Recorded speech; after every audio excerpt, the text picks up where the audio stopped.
Once upon a time, there was a young man named John who wanted to be a writer. He had always loved stories, and he dreamed of one day writing his own. But John was afraid to start. He was afraid that his writing would be bad, and that people would laugh at him. One day, John was walking through the woods when he came across a wise old man. The old man saw that John was troubled, and he asked him what was wrong. John told the old man about his dream of becoming a writer, but he also told him about his fear of failure.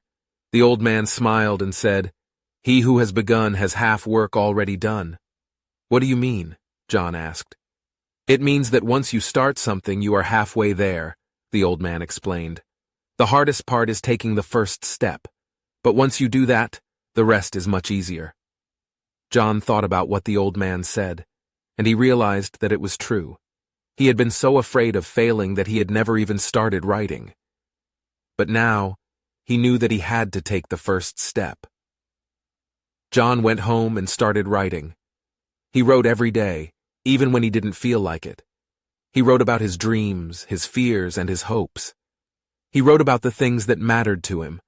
At first, John's writing was not very good, but he kept writing, and he kept learning. The more he wrote, the better he became. One day, John finished writing a story. He was proud of his work, but he was also nervous about sharing it with others. He showed it to his friends and family, and they were all very supportive. John decided to submit his story to a writing contest. He was nervous, but he also felt confident. He knew that he had worked hard on his story, and he believed that it was good.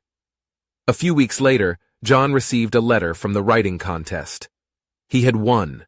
He was so happy, and he knew that it was all thanks to the wise old man who had told him, "He who has begun has half work already done." John continued to write, and he eventually became a successful author.